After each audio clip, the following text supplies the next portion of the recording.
put a lot of blood, sweat, and tears in it. I upgraded, now I see the glory in it. Now won't you tap into your greatness? 52 Tuesday, just tap into your greatness.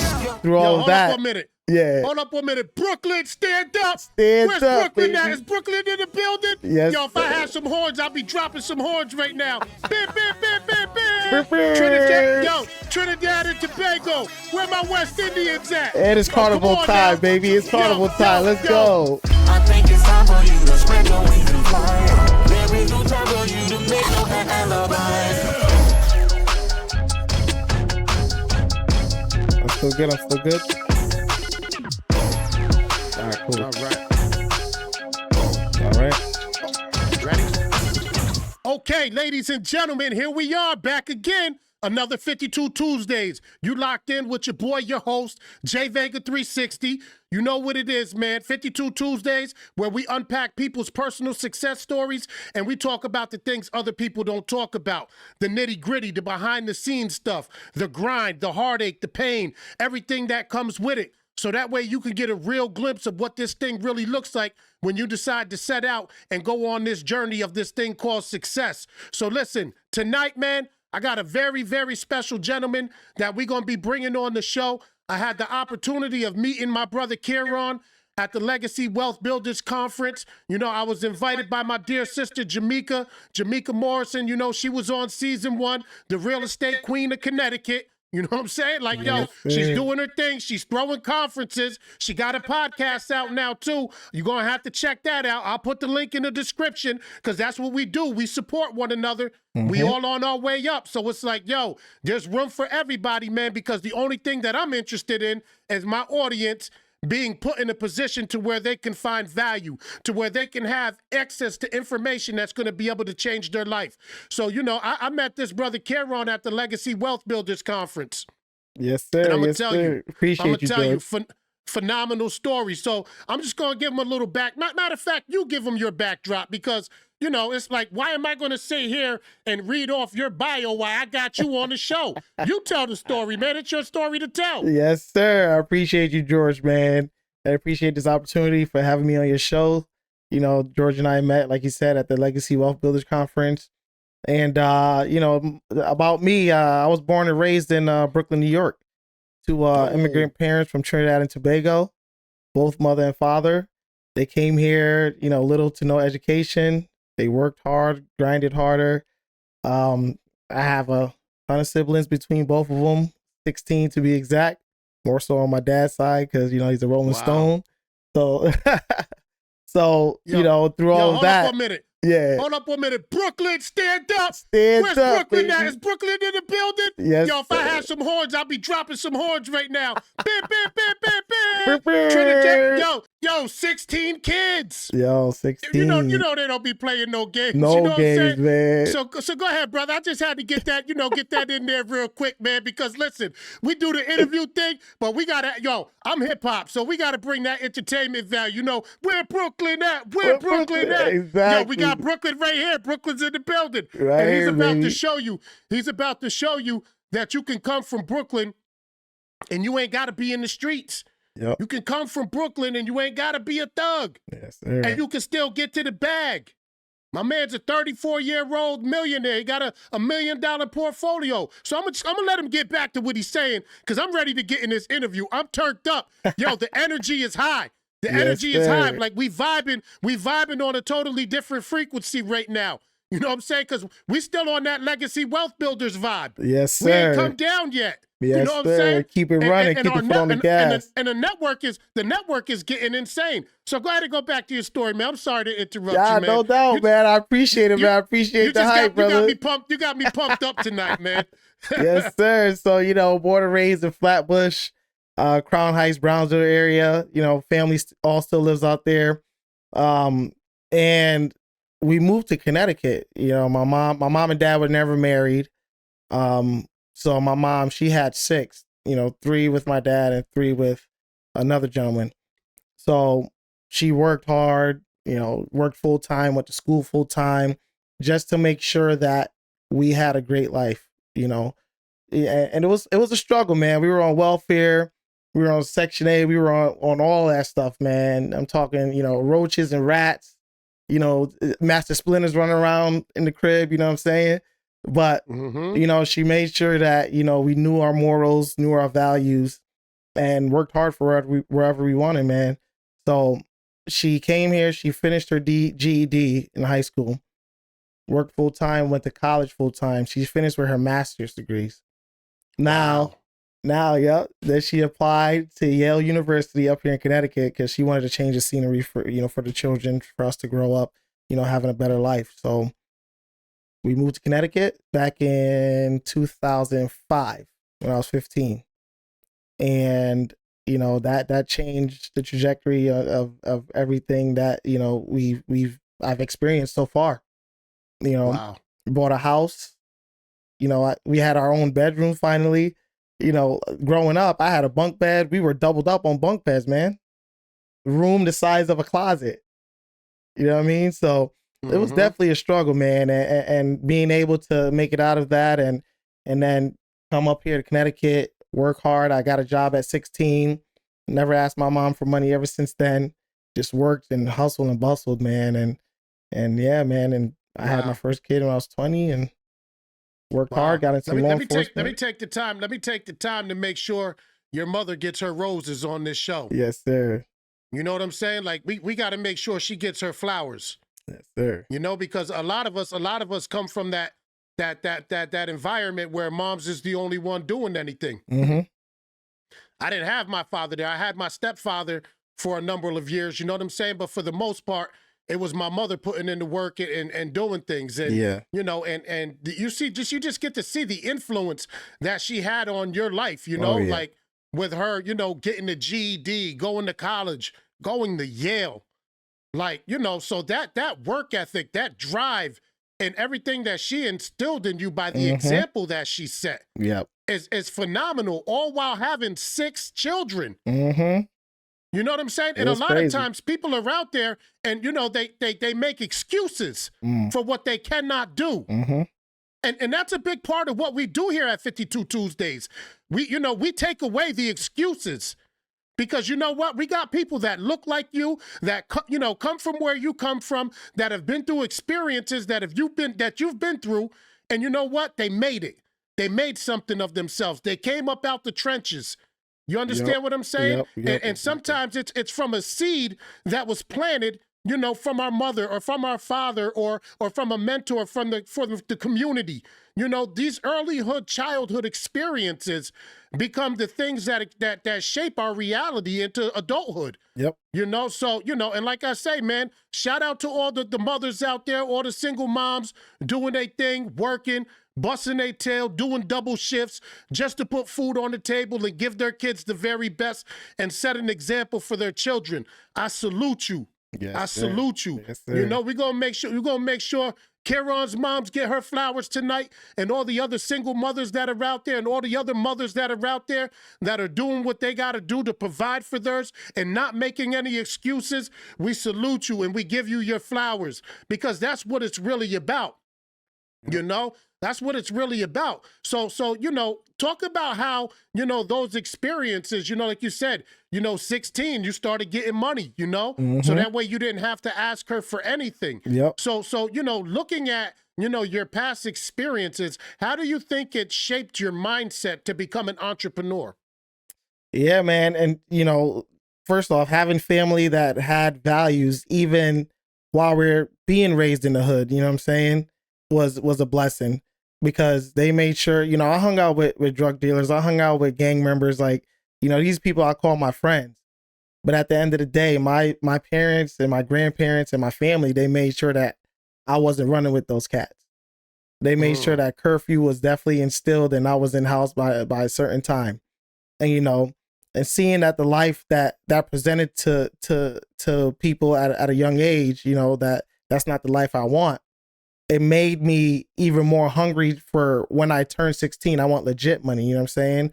I don't want to have to keep looking over my shoulder, worried about getting shot, worried about getting stabbed. Like I've seen these things as a young child growing up in Brooklyn. So, I know I definitely didn't want that for myself. My family didn't want that for us. So, being able to get a job when I was 16, like legal money, It just, you know, my mom told me to work hard for anything that I want.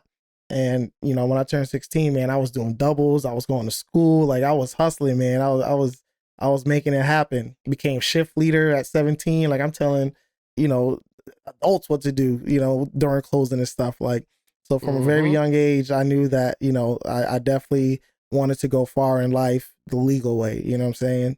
So I got a job at 16. You know, by the time I was 18, I graduated high school. We were supposed to go to college. And, you know, my mom didn't have the finances because, you know, she's raising 6 kids. You know, she has her student loan debt from, you know, sending herself to college, that we were actually moving down to Virginia State University. We pulled up with the big box truck, me and my twin brother, unload everything into the dorms.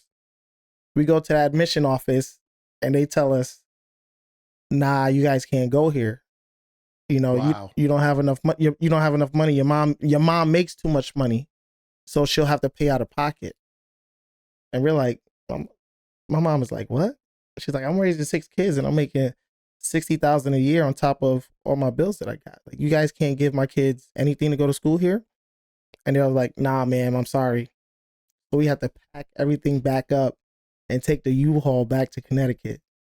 That destroyed my mom's, dude. Destroyed her. Wow. And you know, and you know, I know that, you know, we've always been raised on tough times, and you know, we gonna persevere and push through everything. So we weren't even upset, which was crazy. Like, I don't even know what clicked in me, but we weren't even upset. You say, you know what, Ma, we gonna make it happen. Don't worry about it. We gonna make this happen. You know. Wow, and it's crazy too, though, man, because the system is backwards. You know, there are a lot of people out there that work. They work hard, you know, and they're just a little bit above the threshold, and all they need is that little bit of help. But yet the system denies them. But yet it will give everything to somebody who has completely nothing, that's not doing anything, that's not working. You know what I'm saying? So the system is definitely broke. You know, it's crazy. And yeah, it is, and it's designed to keep you at a certain level in life. 100%. You know what I mean? It's either you're going to be poor and have to depend upon the system, or you could just make just enough just to get by. But we're not going to allow you. We're not going to allow you to get over the hump. You know, but you have an against all odds type of story. Yeah. You know what I'm saying? Because you look at the path of adversity that you face coming up, and like you said, you wasn't even mad. It was like, you know what, Mom, we gonna fix this. We gonna get to this. Yeah. So what was the solution to the problem? So, you know, we packed everything up, moved back to Connecticut, and my mom is bawling, like devastated. So we said, Ma, it's all right. We're gonna figure it out. So we got back to Connecticut. First thing we did was got our driver's license. Then we enrolled into a community college. You know, it's cheaper and, you know, it's right there. It's local. You know, we're still going to get an education. So we did that. We got some, a couple student loans, got some help from the community college. You know, they paid for a semester for me. And, you know, so that helped push me along. And my twin brother and I, we were going to school for the same thing, graphic design. Okay. And, you know, we looked into the field and we're like, man, I don't think this is gonna pay enough, man. Like we try to shoot for the moon, man. Like we try to be up here. Like, you know what I'm saying? Like we come from the trenches. Like we try to definitely make something happen. So we were like, you know what? First off, this is crazy. And my girl at the time was pregnant, so I definitely was pressed on time to make something happen for the fans. So I was like, I definitely got to make something happen. I'm 19. With a pregnant girlfriend about to give birth in a couple months. So we're like, you know what? Let's try law enforcement. You know, no one in our family was ever in law enforcement. I'm the very first law enforcement officer in my family. Like, my family did not like police, like, you know, and my dad especially. So, you know, I'm like, you know what? Listen, I'm like, you know, we got to make something of ourselves. You know what I'm saying? You know, forget what everybody else think. Like, this is the path that we're going to take. So we started, man, hustling and bustling as always. Started, you know, taking online practice tests. Started working out. Like, dude, we were some string beans, man. We was some string. If you look at my Instagram story, we was some string beans. You ain't You ain't no string bring now, brother. Hell no, Like, man. Listen, I got a little Aki over me. You feel me? Yeah, bro was in there flexing at the thing. He had the turtleneck on with the coat.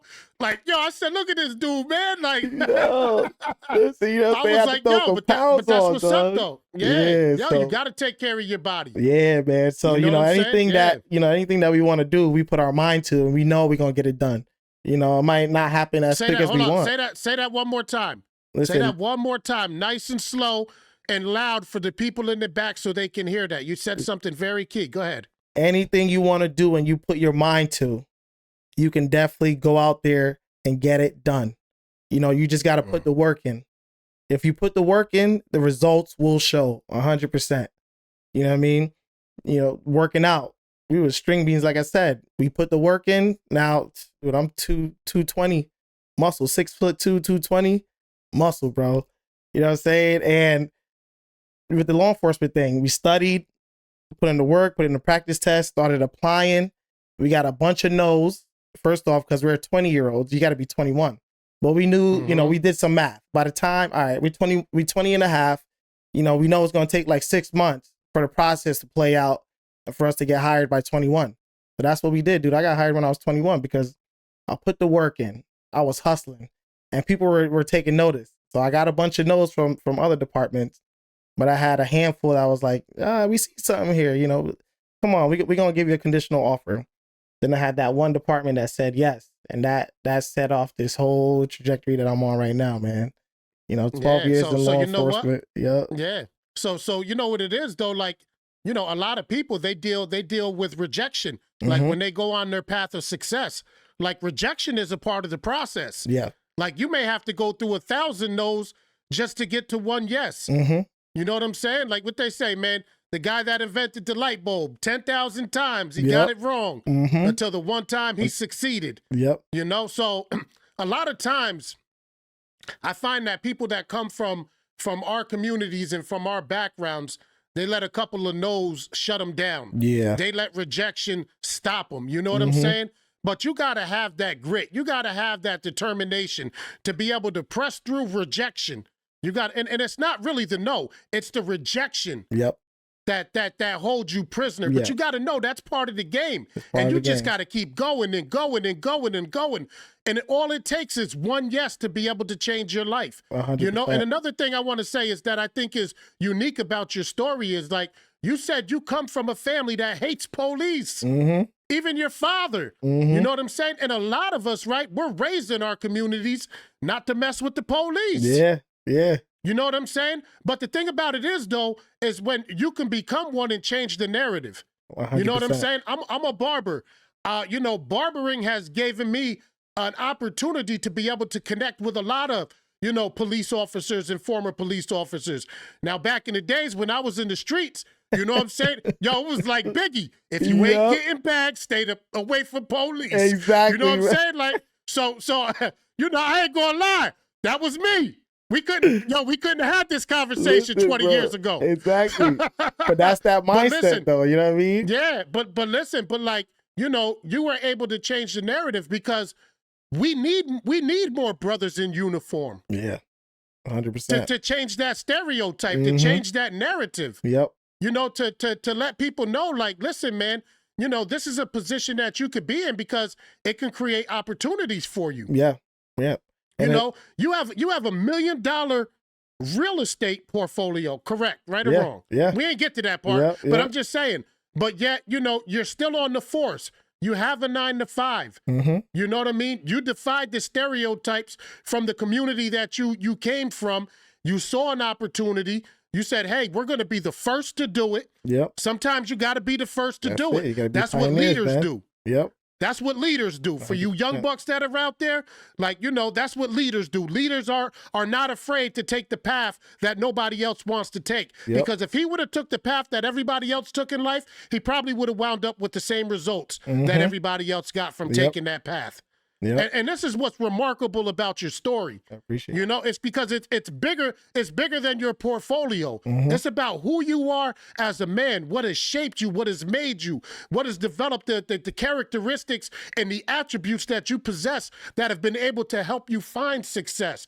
Because it's not about the success that we attain, but it's about who we become in the process. Yep. You know, and the 100%. process molded you. It molded you into who you are today. Yes. You Definitely. know? Most definitely. So tell us a little bit about, you know, your experience on the police force. I mean, the type of communities that you work in, the type of people that you engage and you encounter, and what is your mindset like every day as you approach your job? Yeah, so I'm in Connecticut. I started in New Haven, Connecticut, and that's an inner city here, one of the bigger inner cities in Connecticut. And listen, man, there's trenches out here too, man. Yeah, We have homicides. I thought they called it Gun Haven. Pistol, Guns blazing New Haven. Pistol waving New Haven. That's what they call it. Man. Yeah. Pistol In New waving York, New I guess Haven. they call it Guns blazing New Haven. Yep. I guess in Connecticut they call it pistol waving. Yep. Like, yo, there's a lot of places where you know where they turn up. Oh, listen, Connecticut man. ain't no walk in the park. Ain't no walk in the park, bro. Hartford, you know what I'm saying? Like Waterbury. Yeah, man, you know, Waterbury, like. There's some areas in Connecticut, like, so don't get it twisted. So what's your mindset though every day as you approach your job and you go into communities that were similar to the ones that you grew up in and encounter people that look like you? You know what I'm saying? Because sometimes that could be difficult. Yeah, man. Listen, I mean, it's crazy, you know, growing up in that situation. Like, you have a different lens than when you're working in that community. Now you're seeing a whole different side of things, you know what I mean? And you can kind of see what the problem areas are that's causing some of these issues. So now me as a law enforcement officer, I'm going out there and I'm trying to address these problems that's causing these, you know, these rifts in these neighborhoods, you know, and even encountering some of these kids, you know, some of these guys that are doing these things. You know, I'm in a position where I can have a talk with them. You know what I'm saying? Like a close one-on-one. You know, I can't just walk up on the street not knowing who they are. And, you know what I'm saying, as a civilian, me being a law enforcement officer, yeah, you know, I might run into you. You might have some drugs on you, gun on you, I arrest you. But at the end of the day, I'm going to still treat you like a human being because, you know, I may not know your situation, but I want to understand. And, you know, I come from that same environment. So I know how it is. I've had friends that were murdered, that were in gangs, that were dealing drugs and doing, you know, running amok. But I want to, you know, tell them that there's more than that. There's more than just your environment. You know, you got to change your mindset. And that's why I try to preach to a lot of these guys, especially these young kids, man. They see everything on social media and, you know, they want to run with it like, oh, that looks cool. Let me do. Nah, man, listen, that could end up in a lot of bad ways, you know, whether, you know, you get gunned down or, you know, you go to prison for a long time. Like, you know, you don't want to go through that. Like, the world is so vast and there's just so much out there. And there's people that's, you know, in worse situations than you. Like, you know, they wish they had what you had, you know, in some of these countries that I've been to. So letting them know, like, listen, it might seem bad right now, but listen, there's a light at the end of the tunnel, and the opportunities out here are endless. So you don't have to do this. You don't have to rob people. You don't have to break into cars. You don't have to murder somebody because it's, you know, this, that, and the third. You can become someone better than who you are today. You know, and I think that's remarkable. Yeah. You know what I mean? Because I believe that God strategically places people where he puts them for a reason. You know, and you could be the only light that they ever see. Yep. You could be the only voice of reason that they ever hear. Yep. You know what I'm saying? So that one encounter where, you know, where they do something wrong, but then it has an opportunity to have a seed planted in them that can take that situation and turn it around for them. Yeah. Like for me, when I got incarcerated, you know, from my second felony, when I actually, you know, went upstate and had to do a little time, it changed my life. Because you know what? I'm not going to say it was the first time that I encountered certain levels of information, but my mind was in a position because of my circumstances to be able to receive the word that was given to me. And sometimes, you know, when you realize like, okay, You know, the party's over. Yep. The lights is on. Mm-hmm. You know what I'm saying? Like, and here I am, you know, and it's like somebody becomes a voice of reason to you. Yeah. You may have never even known you were doing anything wrong because it's all you ever knew. 100%. You know, but I thank God for brothers like yourself, man, that are there, that are in those communities, that, you know, you're doing your job, but at the same time, you're taking time to mentor these young people, these individuals, and present options to them. Yep. You know what I mean? And to give them game that they may have never encountered, you know? 100%. So, you know, I salute you for that, man. And I think that's very remarkable. Thank you, man. And like I say, you know, we brought you on to talk about real estate and Airbnbs, but like, you know, it's so much bigger than that. It's bigger than that, 100%, man. Because you have a calling, you have a purpose. Yep. Yep. You know, and you're living it out each and every day. Now the success, man. I believe the success is the fruit as a result of that. 100%. 100%, man. And, you know, every day I don't have all the answers either, you know, and I'm not the one that, the type of person that think I have all the answers. Like every day is a new day to learn something till the day you die. You know, you can live until 100 years old. You know, as long as you learn something new every single day, you know, you fulfilled your purpose, you know, like today, every day is a different opportunity, you know what I'm saying? And that's how I live life. Like I don't have, like, I might seem like I have it figured out, but I feel like I'm still figuring it out, even though, you know, I've come as far as I have, you know? So, and I'm trying to, you know, teach these young brothers that, man, trying to develop relationships with some of these cats that are out here, man. And I'm showing them like, yo, you can do it, man. Like you can do it too. Trust me. You know, and it's never too late. Listen, it's never too late. Young people, you can do it. You can do it. You know what I'm saying? We're here to encourage you. We're here to let you know if you're watching this podcast and you was waiting for that confirmation, you was waiting for that little boost of confidence, yo, we're here to tell you you could do it, you know? And one of the things you was talking about was that constant level of improvement, right? So, and we was talking about it like the struggle. I was saying I always find myself in the struggle because I've learned how to get comfortable being uncomfortable. Because I know that as long as I'm uncomfortable, I know that there's always a problem for me to solve. And every time I solve a problem, that gives me progress. You know what 100%. I'm saying? That helps me grow. And what put me into that mindset is, you know, one of my mentors, Dr. Delatoro McNeil, shout out Dr. Delatoro, he would always say, like, all we have to focus on is getting 1% better every day. Just focus on that 1%. Get 1% better every day. And in 100 days, I promise you, you will be 100% better than what you was when you first started. Definitely. You know, so it's like, you know, having that hunger, having that determination, having that grit, constantly looking for ways to improve and get better, right? Because it would have been easy just to be a police officer, right? Like, I'm sure they paid you well. You got your benefits, you know what I'm saying? But you had a desire for more. Oh, always, man. And that's the thing about me, you know, I'm never, you know, complacent where I'm at, and, you know, anything can happen at any time. Like, you know, this job is never promised, you know what I'm saying? Like one day everything could be gravy. Next day, you know, one situation happened and I'm done. You know what I'm saying? So I don't ever want to just rely on one source of income or get too comfortable in one place. You know, you got to keep moving. You got to keep moving. And that's the thing about me. Like, I always want better. I always want to elevate. I always want more. I always want to learn. I got that hunger. I got that drive. I got that determination. So this isn't my final resting stop. You know, inertia is to keep moving forward, man. So I got that inertia to keep going, baby. You know what I mean? You know what they say, man. You know what moves in motion stays in motion. Yes, sir. You know what I'm saying? A lot of people don't be making no progress because they want to chill. Yep. They get too comfortable. You know what I'm saying? Yo, keep chilling if you want to. I want to stay hot. You know what I'm saying? Like, I want to keep moving. I want to keep moving forward because, at all time. You know, I know that I haven't arrived yet. You know, and what we learn to do is celebrate small victories along the way, right? Yep. And as we begin to celebrate those small victories along the way, what generally happens is our vision begins to evolve. Our vision begins to grow.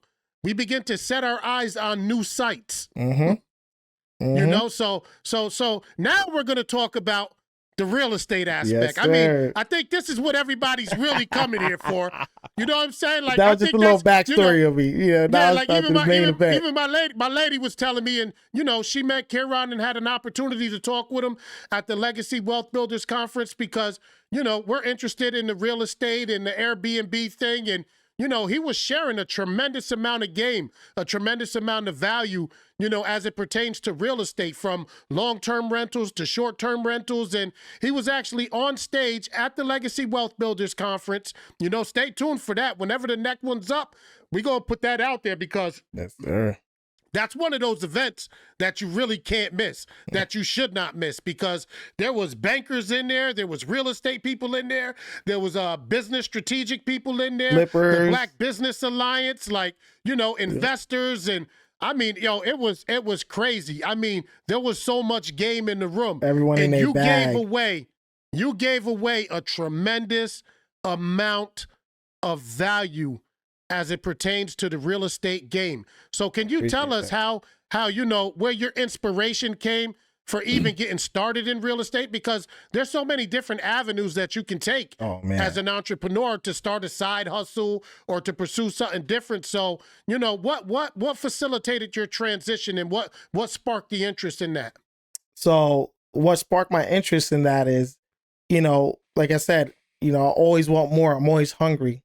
So now it's like, all right, I have this family. I have my son at this time, he's 1 or 2 years old. So he's brand new. And, growing up, with a family that didn't have much, I wanted to make sure that I was able to provide for my family at all times. And even if, I pass on at some point, I want to be able to leave a legacy. I want to be able to leave them something tangible that they can have, like some assets. So real estate was definitely one of those vehicles that I saw that would definitely take me there, and joining the police force actually helped propel that, because I had 2 guys who were actually millionaires as well that owned a ton of property, but they were police officers because they loved the job, and the first thing they told me was buy real estate. And I'm like, that's crazy. So, I started looking into it. And I'm like, yeah, this real estate thing is pretty dope.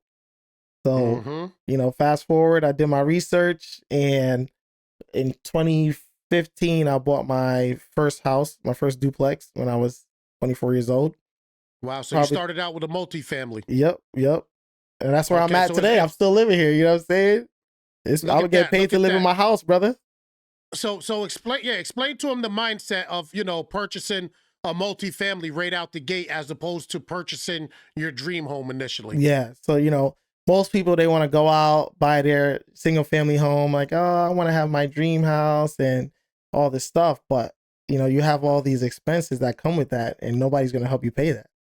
And, me being, at the time I had my son, but, I became newly single and things of that nature. So I'm like, I want somebody to help me pay this mortgage or pay for it all by, while I live here for free. So that's why I did the duplex play. I've never rented from anybody. I've never bought a single family house. Like, this was my first investment.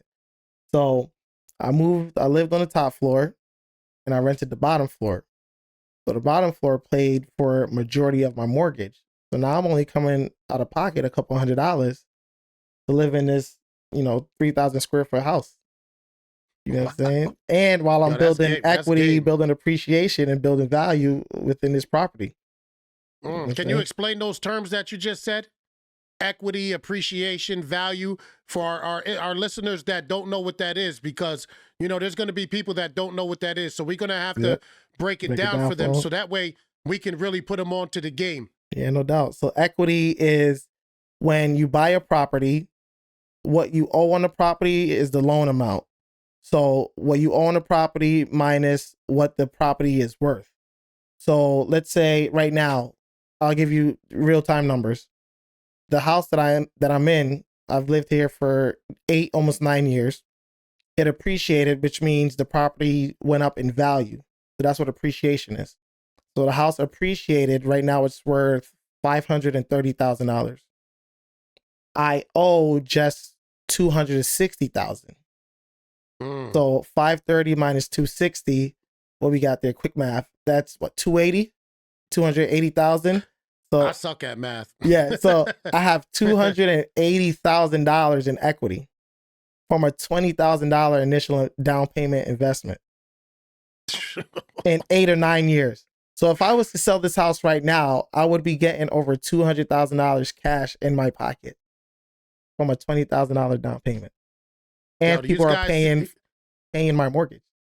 Yeah, yo, listen, do you guys see that? Like, y'all be talking about quick flips and stuff like that. Like, yo, you playing the game all wrong. Playing you know the game all wrong, man. Playing the game all wrong, for real, for real. That fast money's like, nice, but that long money's even better. You know what I mean? Oh, say that again. That fast money is nice, but that long money is even better. That long-term money. So yeah, so he's talking about, listen, off of 20,000 investment, you know, it's like, and then in a matter of 8 to 9 years, you know, it bubbled over to 200,000 and having somebody else pay the majority of your loan.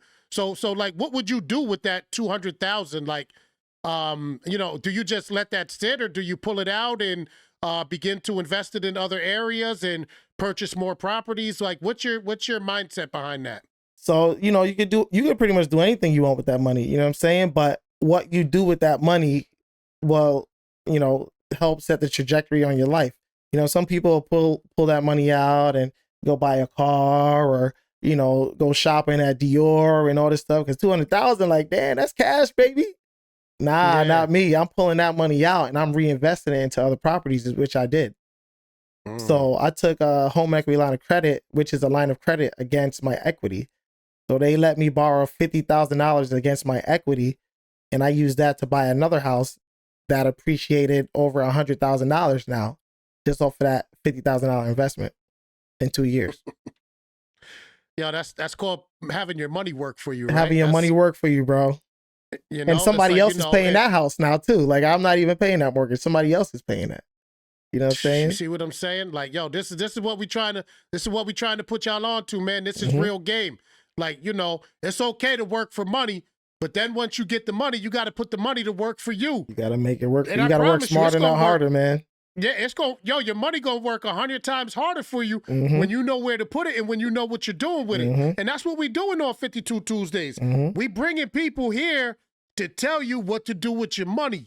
You know what I'm saying? If you a street cat and you in the streets and you trying to figure out ways to get out the game, like, yo, watch the podcast. Yeah. watch the podcast. Yes, you know what I'm saying? Like we gonna give you the blueprint. We gonna tell you where you could get their courses, where they're doing seminars. If you know what I'm saying, because listen, man, the goal is to bring our people up, to raise the standard of living. 100%. The goal is to encourage our youth, to give them options, to let them know that they have choices. Yep. The goal is to provide mentorship to people that don't have the know-how. Yep. You know, I'm a product of mentorship. Keron, like he said, he's a product of mentorship. You know, his mother was his first mentor. Yep. Then he encountered people on the job that pulled his coat and put him on the game. Yo, buy real estate. You know what I'm saying? And he took heed to it. Now, was a lot of the things that you did entering into the game, were you self-taught, or did people kind of actually help walk you to the steps to, you know, help facilitate the process and make it a little easier? It was mainly self-taught, you know. You got to be able to put the work in for, you know, your predicted outcome that you want for yourself. So, you know, they told me, they gave me the blueprint as far as like buy real estate. That's all they said. And they, you know, they told me to, you know, the play of getting a multifamily, doing that first, have somebody, they taught me that. But I had to go do my homework on top of what they were telling me, because they were giving me, you know, they were giving me 50 cents on the dollar, but I had to go out and get the other 50 cents. You know what I mean? I had to go out and get the other 50 cents to get a full dollar. You know what I'm saying? Like, you can't just rely, you know, expecting them to hold your hand along the way. You got to take that information and run with it. You know, and then there's so many, you know, things out here for you to learn on what you want to know. Like, you know, YouTube University, you got podcasts like these, man, that's going to give you some serious game. You know, 52 Tuesdays, it's going to drop some serious gems on you. And you got to be able to take that knowledge now and go apply it. You know, because you can gain all this knowledge, but if you're not applying it, then, you know, you're not helping yourself. You know, all that Yeah. work is going to be for nothing essentially. So you go out and apply Let's it. talk about some of the vehicles that you utilize being self-taught. Mhm. Like, what were some of the resources that you tapped into in order to access the information that you needed to develop this level of success that you have today? YouTube, man. YouTube is very instrumental in everything I'm learning. Podcasts, real estate podcasts, mindset podcasts, very heavy because, you know, you can learn the real estate aspect, but if your mindset ain't right to go out there and apply it, if you psych yourself out, then you know you're not going to get it done. So mindset is definitely heavy on that one. Networking, going to conferences and events like the Legacy Wealth Builders. You know, I've been to Bigger Pockets conference. I've been to a lot of these conferences, and networking with a lot of the people that are in these communities. You know, they can help fix or help elevate you to a level that you're trying to get to, and vice versa. You know, you might have an answer to a problem they might have, and they might have an answer to a problem that you have, and you guys can learn from each other and even, you know, work with each other, partner with on something. You know what I'm saying? Mm-hmm. So a lot of these tools and these vehicles could definitely help propel you, you know, further, even faster. Okay, so you don't have a real estate license, do you, or do you? Nope, not at all. No, look at Uh-uh. that, man. Like, Nope. yo, got the ill portfolio. You know what I'm saying? Mm-hmm. Doing this thing, right? Mm-hmm. 2 properties, right?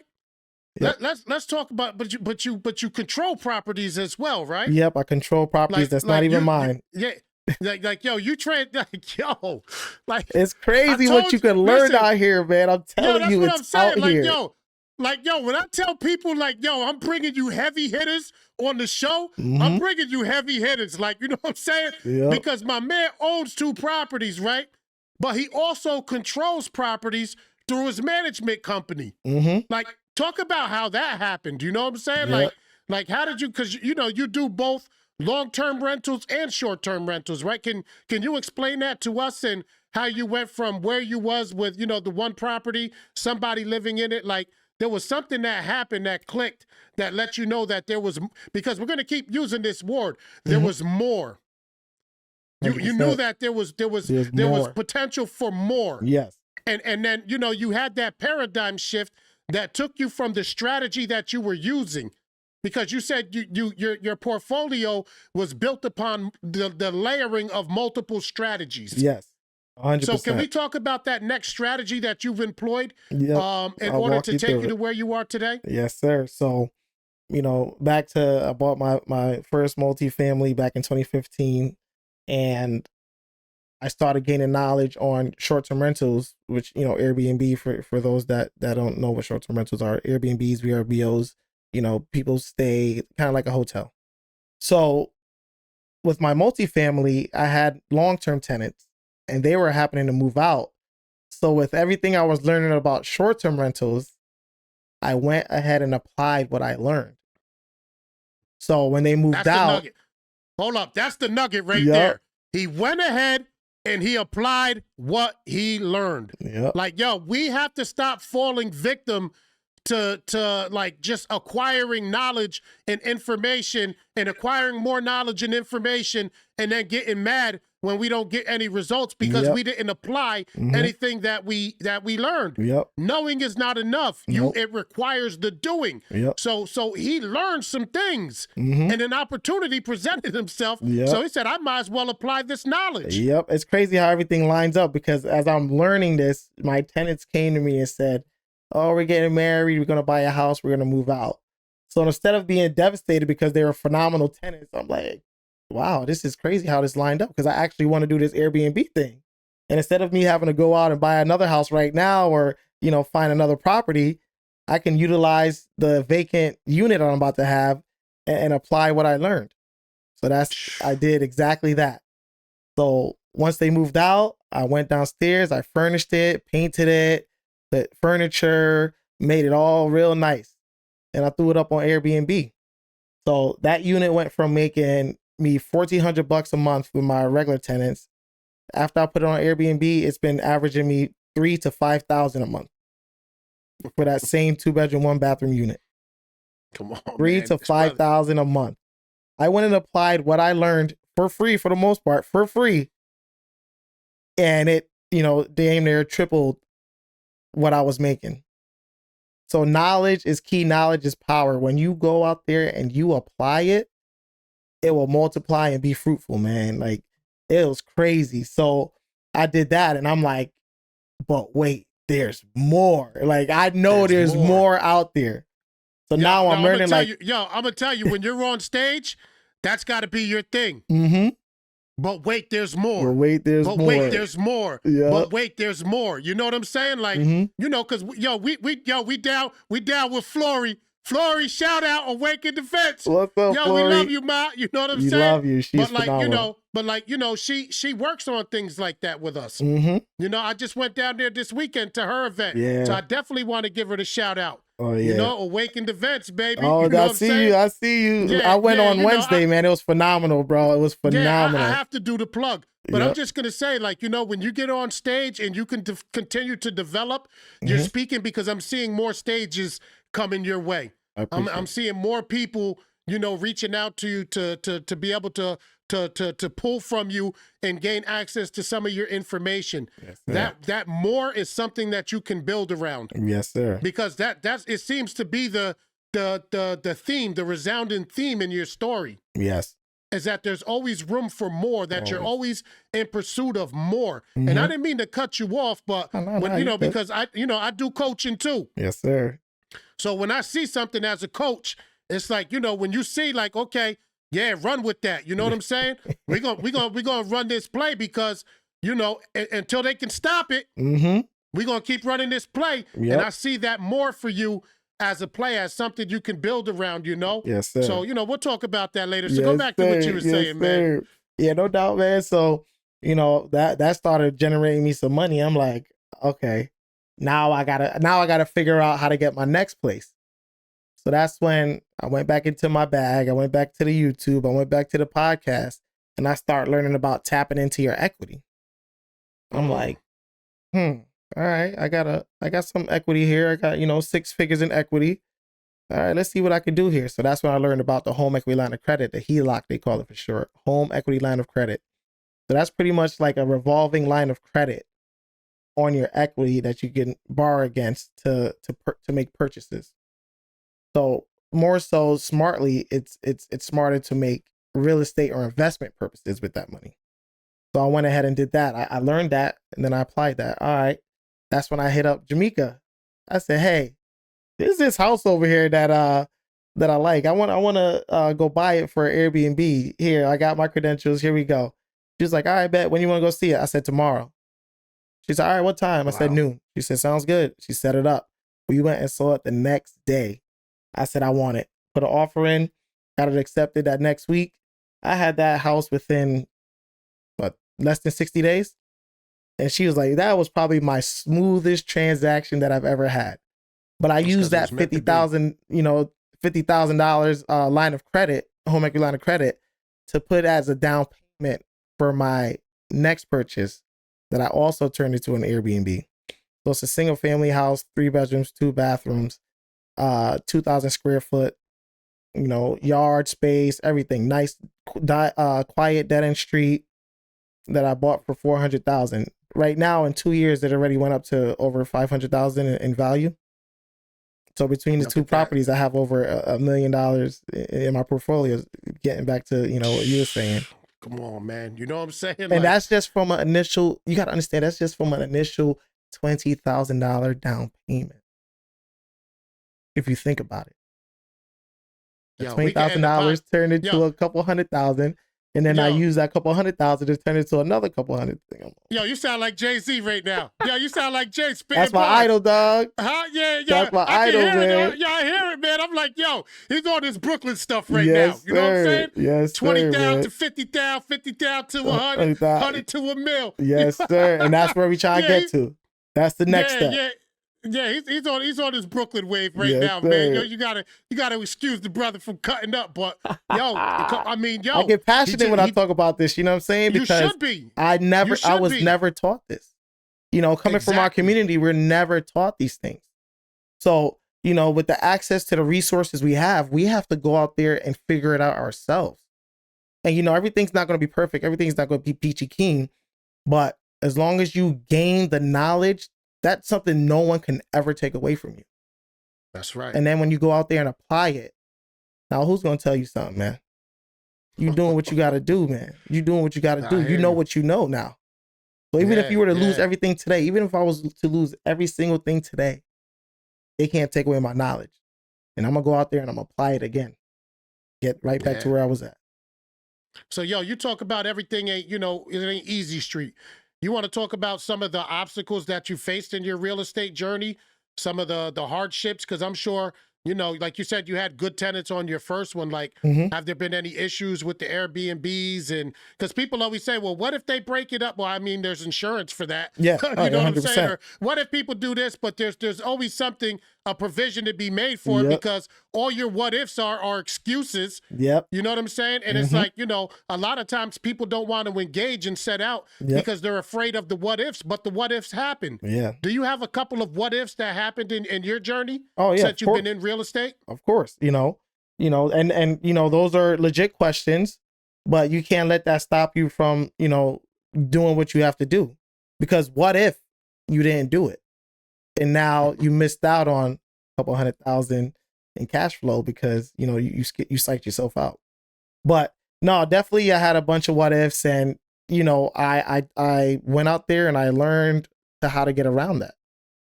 So as long as you do that, I applied everything I learned, man. I've had people that threw parties and damaged my property. Listen, Airbnb has $1 million, host coverage. They call it air cover.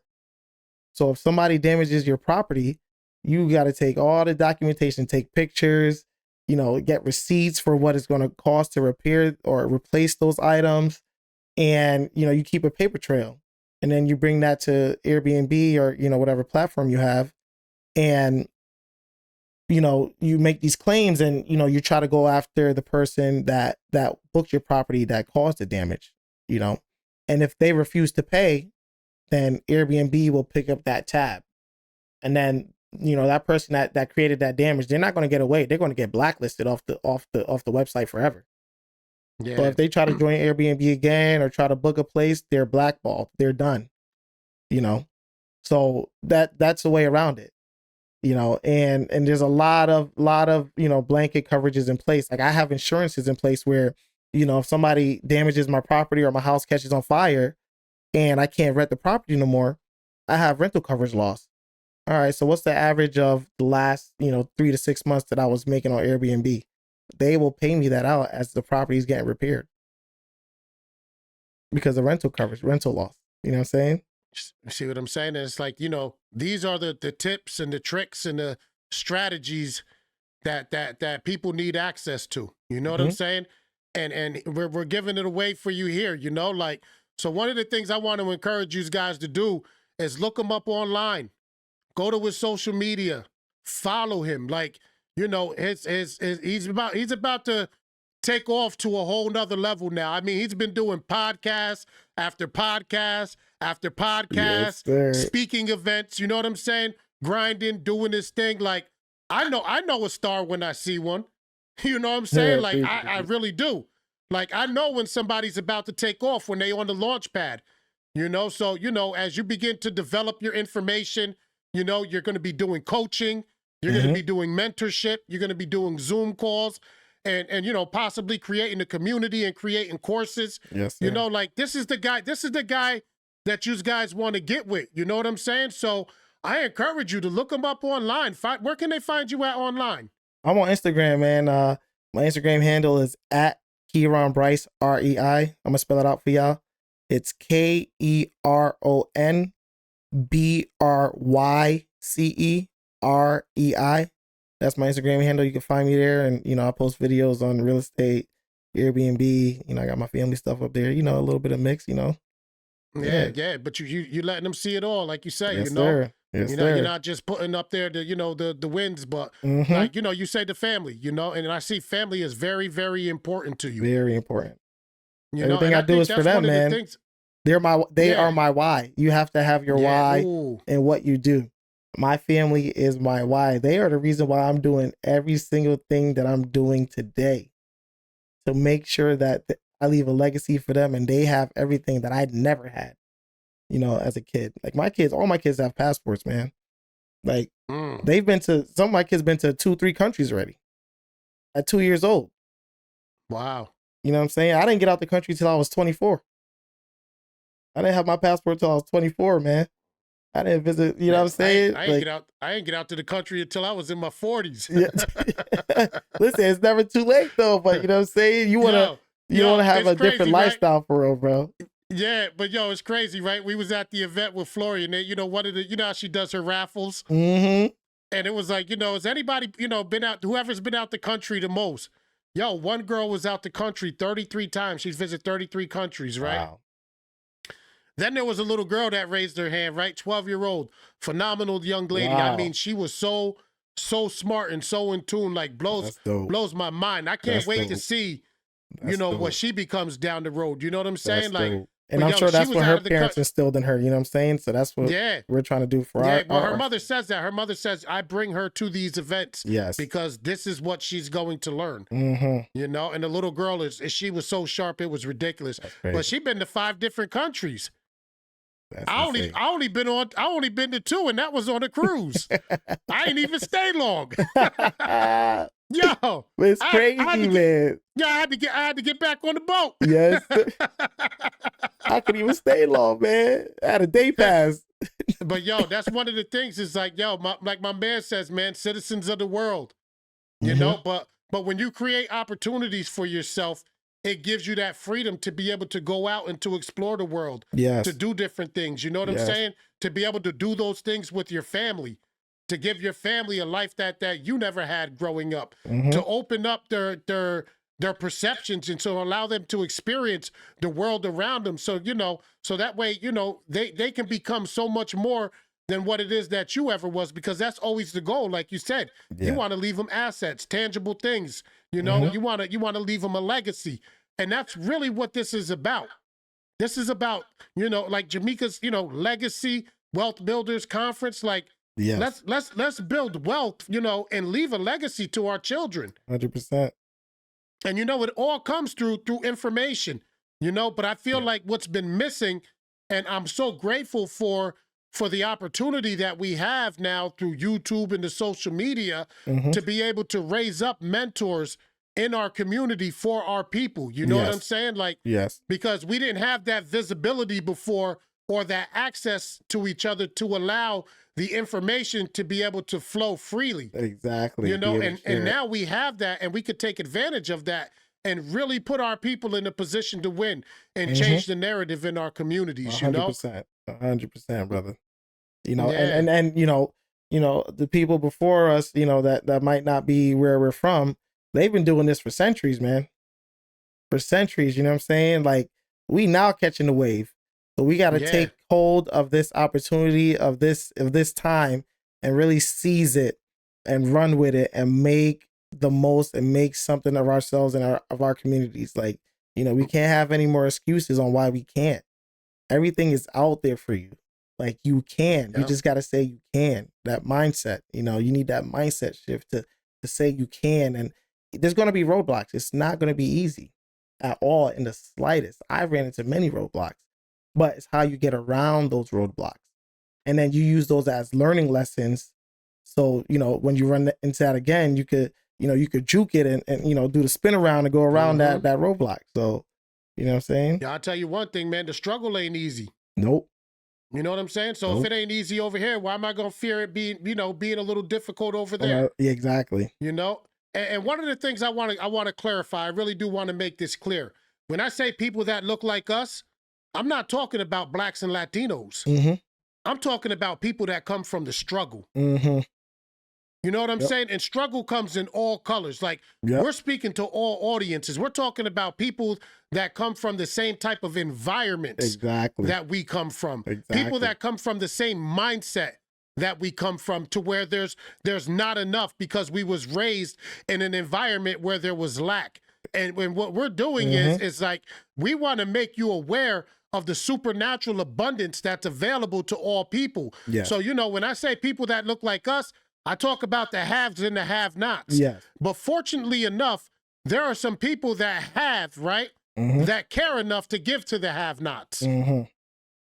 You know, and I honestly can say that I'm a product of that because I've encountered some very, very, very influential, you know, caring, you know, purposeful, meaningful type of mentors. And I'm a result of that because I didn't have this information.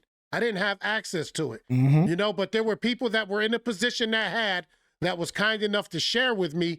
And like, you know, Keron said, like, you got to be willing to take it and run. You know, go down the rabbit hole, see where it leads you, act upon what it is that you discover, you know, get the results, you know.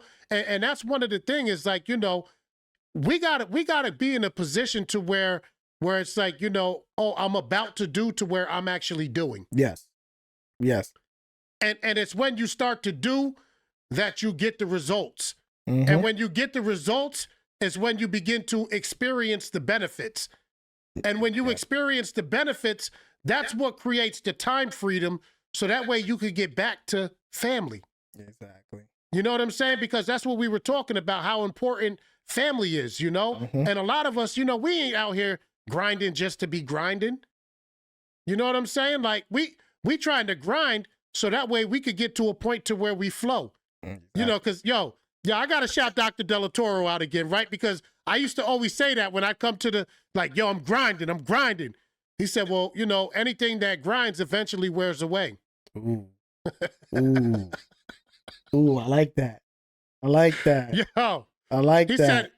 He said, I want to teach you how to flow. That's real. That's real spit. Yeah. That's real spit, man. Anything that grinds eventually wears away. The goal is to teach you how to flow. Exactly. And that's why, you know, I created this extra stream. You know, I could work my behind off for 25 years, but I'm going to get fatigued. I'm going to get tired. I'm going to miss family events. I'm going to miss all these things. Like, I need something where it's going to free up my time. That's more so why I created this stream of income. You know what I mean? And why I'm going to keep going. And do you feel like it's easy sometimes to get lost? Like, you know, managing a full-time job. Like you said, you still working doubles. Having over 6 to 7 properties inside of your portfolio, you know, having a wife and having kids, like, do you ever feel overwhelmed or, you know what I'm saying? Does the pressure ever get to you? Like, how do you manage that and to create the balance that you need so that way you can be your everything for your family? Yeah, I mean, it could definitely be a lot, but, you know, it's all on how you manage it. So with me personally, you know, I know that there's certain things that I can do to help alleviate that. And, you know, being with my family, just simply being with my family alleviates that. Just plain and simple. You know, I have the stresses of the job, you know, the stresses of the real estate. You know, I'm trying to build this coaching program. I'm working doubles. You know, I got the family and I'm juggling all these hats, but, you know, I'm doing what makes me happy at the end of the day. These things are making me happy. And I know I'm working toward, you know, a bigger goal that's going to alleviate, you know, all this stress eventually. Wow. And that's, you know, with creating time with my family. That's number one. That's the reason why I'm doing it. So being able to do that is definitely the biggest stress reliever. And going to the gym. You know, I have that outlet. That's awesome. Going to the gym and the Mindset podcast, man. Like, you know, I used to listen to a ton of real estate. I've actually been straying away from the real estate stuff and doing mindset. Because, you know, what comes with, you know, with all these stresses, it's going to be like, oh man, like, am I able to do this? You know, it's a lot going on. And, you know, am I really going to be able to accomplish what I want to accomplish? And, you know, you start kind of second guessing yourself, even though you're on the right path. You know, you're still going to have that slight doubt or that slight, you know, mentality where, you know, you're worrying about being set back. Nah, man, you gotta, you know, build your mental toughness and learn how to overpower that little voice in your head and, you know, just keep pushing along. So, you know, the podcast, the gym, and the family are definitely what helps, you know, definitely alleviate a lot of that stress. Okay. So listen, right. So this is where the training comes in. You was there Wednesday. I was there Sunday, right? So, you know, there still remains the missing piece. Come on now. Yes, the missing piece, right? Yep. So we talked about the physical. We talked about the emotional. Mm-hmm. right? We talked about the aspirational. Yep. We talked about the cerebral. Mm-hmm. Now we have to talk about The the ethereal. Yes, sir. The spiritual aspect of it. Yes, sir. Because yo, I learned some things. Man, and you were there for the weekend. I was only there for a day, and I'm just like, yeah. So right. let's talk about that ethereal, that spiritual aspect or that spiritual component of your life and the role that it plays. Yep. And just keeping you aligned, because now we're going to use those terms, keeping you in alignment, keeping you in the center of your vortex. Yes. Like you know, so where are you at spiritually? Like, you know, where do you draw your strength from? I was raised in a Christian, household background. I don't go to church every day, but I still believe in a higher power, a higher being. So what really draws me into my vortex and into my happy place, like I said, family is number one. So, they keep me whole, and the stress and the job and all that outside stuff really tries to pull me out of my vortex. But, I know that I'm doing all that I'm doing for my family. So I gotta stay in that vortex to keep going and keep at it. You know what I'm saying? Yeah. And I'm not sure if you guys did it, but the meditation piece was very, very instrumental and something that I definitely am implementing in my daily routines now. Because like all that noise in your head, my brain's going a million miles a minute with everything I got going on. Just having that 5 minutes just to have a clear head and help keep you on track and block out all the unnecessary noise, man. So that cerebral piece was huge. Yep. And that's one of the things that I'm going to begin practicing as well, that I thought really helped me a lot. Because last year, I was doing the 52 Tuesdays. I had a phenomenal year last year. Yeah. You know what I'm saying? I was able to go down and get trained by, an NSA Hall of Famer, Dr. Delatoro McNeil. I was able to, publish a book, Step Into Your Greatness, start the podcast, get certified as a life coach, and then, land a job in a field, doing what it is that I love to do naturally. And that's working in the juvenile detention center, where I get to lock in and mentor youth all day long and use my training there. Yes. Because I got into the space and it was like, you got to create packages and charge people for your services. I'm like, I don't get down like that. You know what I'm saying? Like, I'm not charging somebody that if I feel like I'm helping them. Yep. But I knew New York State had the money to pay me. Yeah. So I'm like, that's what we gonna do. We gonna go into the jail. We gonna lock in with these young boys. You know what I'm saying? We gonna do what we gotta do, and we'll let them foot the bill. Yep, But exactly. as and like I say, I had an amazing year last year. But in the midst of that, like, I started to suffer from anxiety because there was so much happening so fast at such at such an accelerated rate. And then there was so many demands on my time and on my person and on, and then you got all these different people coming at you from all different directions. Yes. And it was tough for me to process, and it almost drove me crazy. Yeah.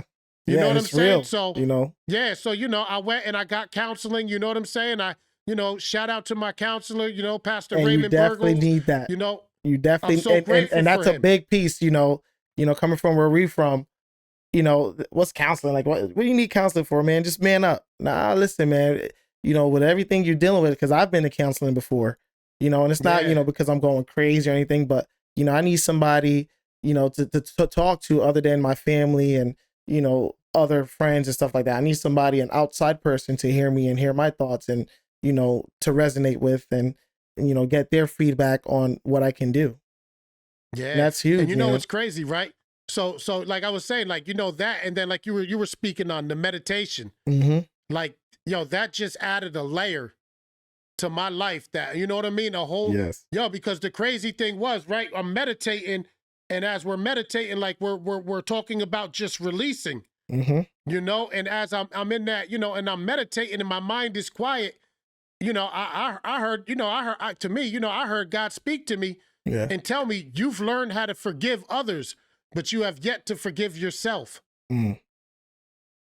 And in order for me to bless you, you have to release that, because that's taking up space in an area of your life where I want to give you blessings. And I can't bless you until you release that and you learn to forgive yourself. Yeah. I would have never discovered that if I wasn't taught how to just sit, be still, quiet out my mind, empty my mind out, and begin to reflect inwardly. Yes. And as I began to reflect inwardly, the inner me began to show me my inner enemy.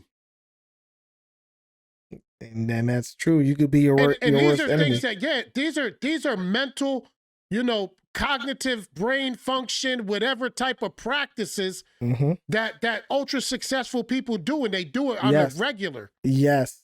Yes. And we're so bottled up, you know what I'm saying? And we're carrying so many different burdens, and that's why we got to learn how to lay these things down. Yep. And some people will never be successful until they learn how to deal with those issues. Yep. To get over that hump, because, those are success blockers. So, that was, you got to get out your own way, man. You have to learn to get out your own way. Yo, that meditation was it, crazy, man. Like, it was crazy. That was really it. And it just brings you so much peace after you're done. You're just like, man, like, it's just like so much stress and just so much, like you said, release. Like, I could get tense, especially with everything I got going on. Like, my shoulders, will start cramping. I need massages because, I'm just like, I carry everything on my shoulders. So, having the meditation sessions that we did 3 that day. And man, just releasing and just, dude, I can't even explain it, man. Like, I can't even explain it. Like, you just become so much more relaxed and just so much more at peace, and it allows you to actually think clearer once you get rid of all those burdens and all that outside noise and just release it all. It allows you to think a lot clearer, man. And that's definitely a dope aspect that definitely gonna apply. So I want to give my people this, right? Because, I take everything back to the Bible. And like you were saying, how it gives you mental clarity, right? The Bible says, right, a double-minded man is unstable in all of his ways. How is it that he should think that he should receive anything from God, right? And a lot of us are double-minded. Yes. As it pertains to our success. Because every time we say what if or yeah, but, we're not operating with clarity. Yep. Because when you have a clear path and a clear mind, the only thing you see is the goal. The only thing you see is the destination. That's why God, Jesus gave the illustration of Peter walking on the water.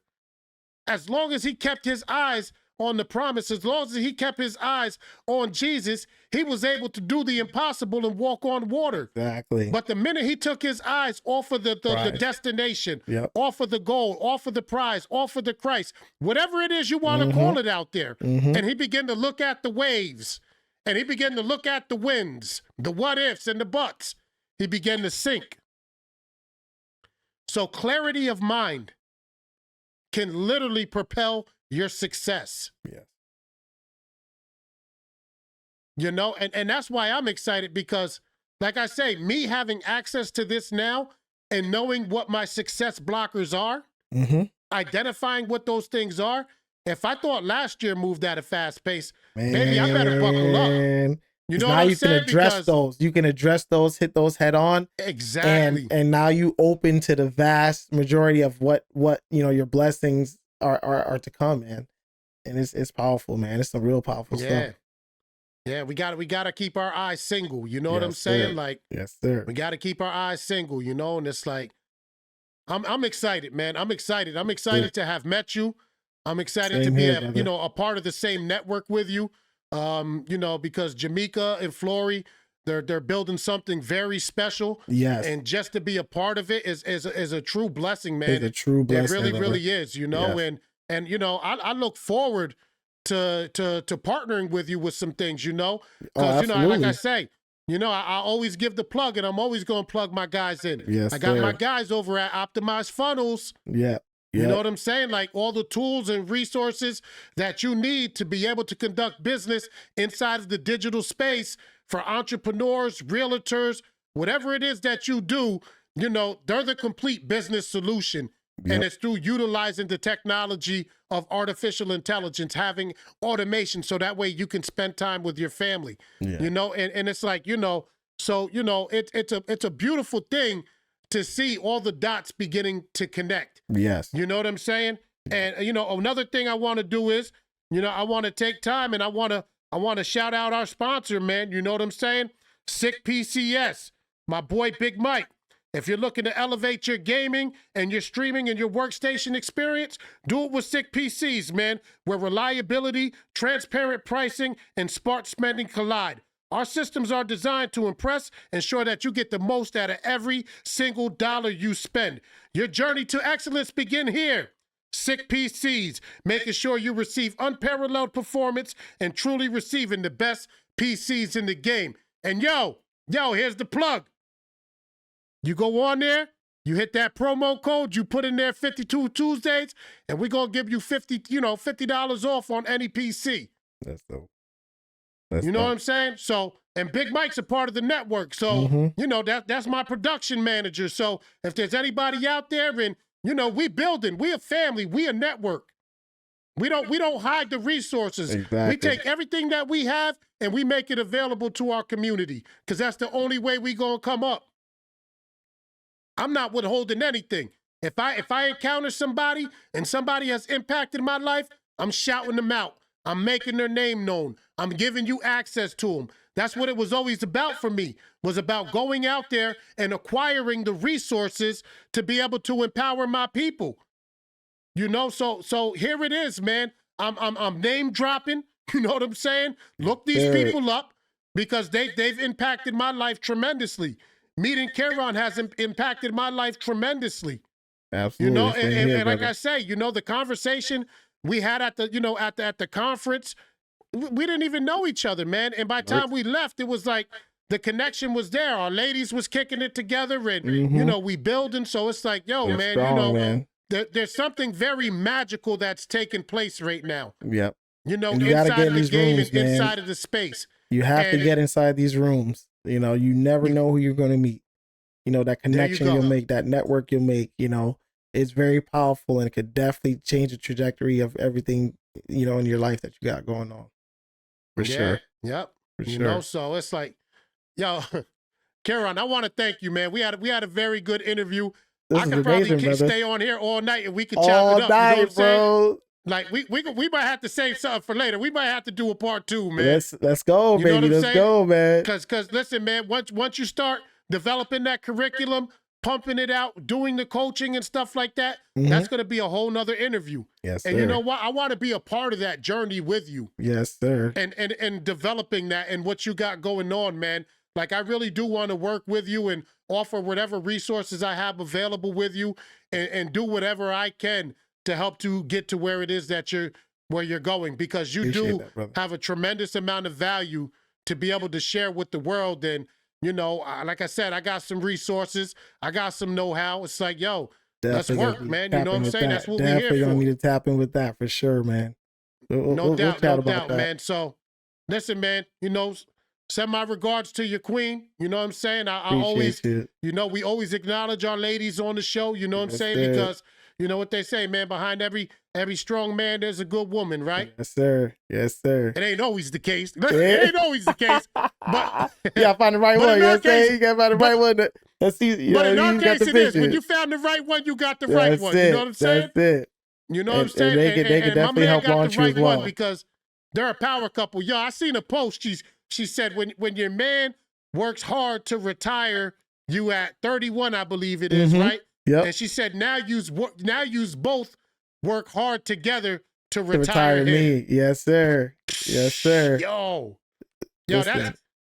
Listen, that's a ride or die chick right there. Powerful, man. 100%. You know what I'm saying? Like, all right, man, you got me to see the vision. Now let's she see the work. Man. You know, and she's definitely in line with it. Alignment, baby. That's right. It's that alignment. That's right. And fellas, listen, man, don't get you a woman that's going to take, man. Get a woman that's going to contribute and help you build. Because 2 is better for 1 and double is the reward. Yep. You know what I'm saying? Stop going for the bad chick. Yep. You know what I'm saying? Like, you know what I'm saying? And you could get you a bad ride or die. Mm-hmm. Because ain't neither one of us got no ugly females. You know what I'm saying? Like, you can get you a bad, you know what I'm saying? Yes, that's sir. ambitious, that's motivated, that knows what she's doing. Yep. You know what I'm saying? And she can provide value to you. You know, it might not be monetary, but just value that can, help you move forward with what you want to do, if not accelerate it. So my wife, our wives definitely are seeing our vision. With the woman you choose. Yes, sir. Young boys. Yes, Be sir. very careful with the woman we give you our choose relationship to be advice too. You know what I'm saying?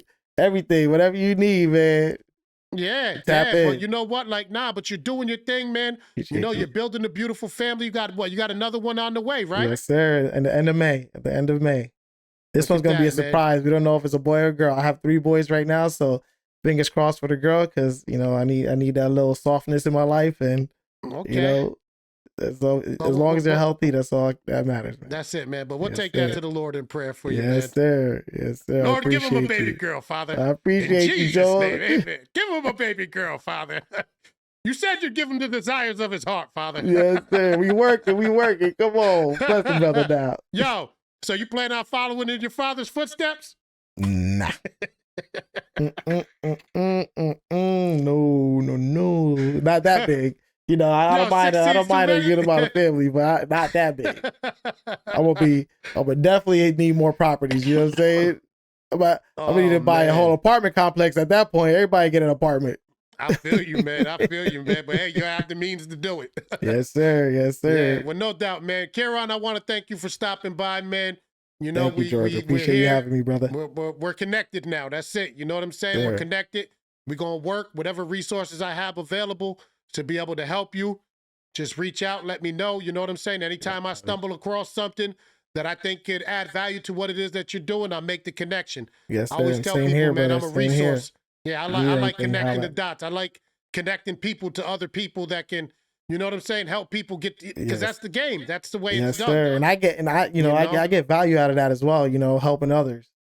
Whether it's in the field or, in the real estate field, however, as long as it can add value to their life, that I fulfilled my purpose, man. Yeah, and you'll always be blessed because of it, man. Well, yes, I thank you, brother. I pray the blessings of the Lord upon you and your family. May he continue to prosper you and keep you in good health, and may he continue to smile down upon you. And while you're out there on that job, may he cover you and protect you and keep you safe, and make sure you make it home every night to your family. Yes, sir. I appreciate you, brother. There's work to be done. Thank you, man. You know what I'm saying? You on assignment. You on your kingdom assignment, man. Yes, so, sir. The favor of God is upon your life, and just continue to walk in it and don't look back. Thank you, man. All right, my brother. You be easy, man. Have a good night and God bless you. You too, brother. Have a good night. You can reach your goal, won't you hit the floor, setter? I think it's time for you to spread your wings and fly out. There is no time for you to make no alibi.